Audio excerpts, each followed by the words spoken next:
acuerdo con esto? Sí, plenamente, plenamente.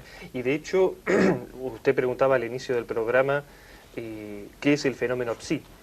Bueno, efectivamente, la parapsicología es la disciplina que se ocupa concretamente de estudiar el fenómeno psi. El problema es que el fenómeno psi, estudiado por los investigadores desde hace aproximadamente 70 años, desde la época en que Rhine fundó el laboratorio de parapsicología de la Universidad de Duke en los Estados Unidos, el fenómeno psi es un inobservable.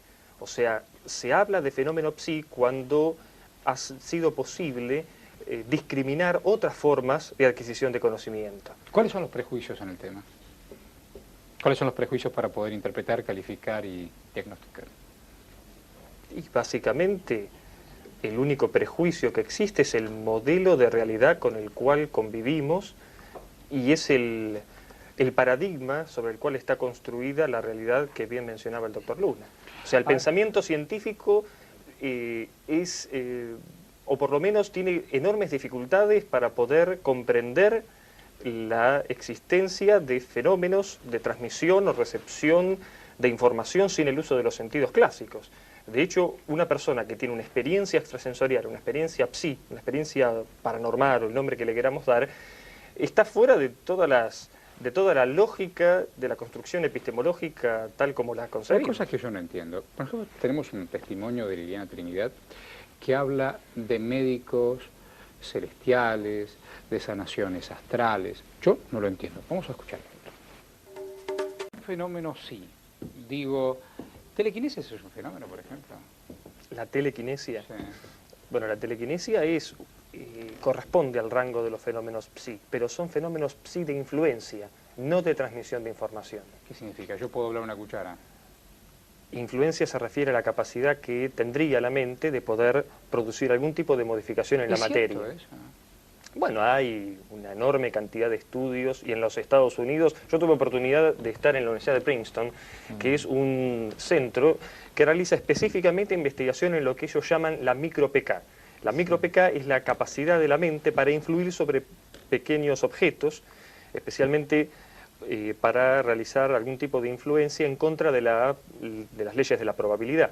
Quienes comenzaron estos estudios es un físico alemán residente actualmente en Estados Unidos, que es Helmut Schmidt, que él creó un aparato que funciona con un isótopo radioactivo de estroncio 90, a través del cual, nosotros en Argentina tenemos uno de estos equipos, a través del cual es posible influir sobre el giro al azar de una serie de luces que se prenden y se apagan. De modo que estadísticamente hay un 50 y 50% de posibilidad de influir hacia un lado o hacia el otro. Y las experiencias han demostrado de que efectivamente personas que tienen un alto grado de concentración o que meditan o que realizan algún tipo de práctica psíquica parecen ser capaces de influir sobre la dirección. Pero esto les iba a preguntar, si todos tenemos la misma capacidad o necesitamos de un entrenamiento previo. Usted dijo meditación, de determinada apertura.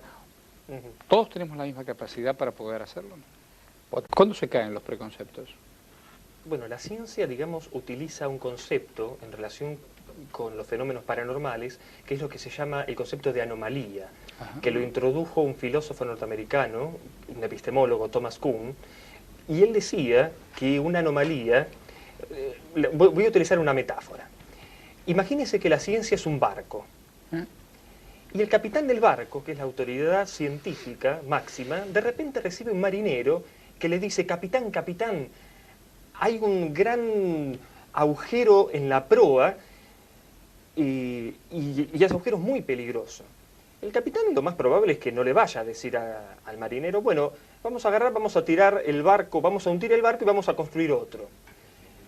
El capitán, en todo caso, lo que va a esperar es que otros marineros le digan que en el barco hay, digamos, otros agujeros que van a poner en peligro la estabilidad del barco, después de lo cual, cuando la cantidad de agujeros del barco es muy grande, entonces decidan cambiar.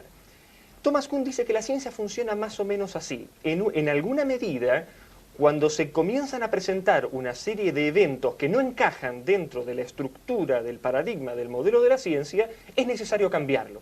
Pero Thomas Kuhn advierte, el peligro de los modelos científicos es que muchas veces es necesario que la autoridad muera para entonces poder construir un nuevo paradigma. Yo estaba pensando si el capitán de ese barco no va a constatarlo personalmente. Bueno, eso es lo que Galileo le pidió con solamente mirar por el telescopio y ninguno quiso hacer. Claro, yo, si alguien viene y me cuenta, yo escucho respetuosamente, pero yo quiero saber si esto es así. Si alguien puede doblar una cuchara. A ver, contame, ¿cómo es? ¿Cómo es este diálogo celestial? ¿Cuándo uno sabe que es un elegido? Si quisiera precisar lo que la doctora dice en relación con las experiencias telepáticas que fueron llevadas a cabo por Edgar Mitchell, que fue un astronauta que estuvo en la Argentina hace un par de años. Edgar Mitchell, cuando viajó en el Apolo 14, se llevó consigo un mazo de cartas Zener, que son un conjunto de símbolos, estrella, círculo, cruz, cuadrado, etcétera, que se repiten varias veces, y Mitchell lo que hacía, mientras estaba en la cara oculta de la Luna orbitando el satélite, era observar las cartas, y en la medida que las iba observando, una persona en la base trataba de percibir cuáles eran las cartas que él tenía de aquel lado. Bueno, el punto, y esto no es demasiado conocido, es que el resultado del experimento no fue totalmente exitoso. De manera que decir, como muchos han venido sosteniendo, de que es posible la comunicación telepática a grandes distancias, es un tema todavía bastante delicado. Sadrayén mencionaba la cuestión energética. El problema principal de la parapsicología es que la parapsicología es una disciplina que no tiene teoría.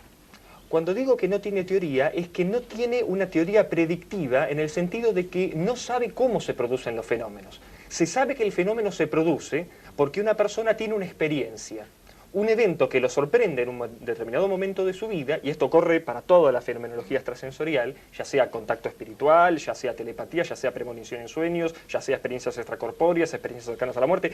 Todas las experiencias psíquicas o extrasensoriales tienen más o menos los mismos principios. El problema es que no hay una teoría, como contrariamente ocurre con el psicoanálisis, que es un gran modelo teórico, pero con dificultades para someterlo a una experimentación. Entonces, la cuestión del fenómeno psi, la cuestión del fenómeno extrasensorial, tiene esta, digamos, dificultad metodológica. Los escépticos normalmente sostienen que a grandes reclamos, a reclamos extraordinarios, evidencias extraordinarias. Si una persona dice que puede observar este pez y hacerlo levitar y hacerlo que salga del estanque con la mente, lo único que yo le pediría es que lo demuestre. Ahí está. Yo puedo demostrar que después del corte volvemos.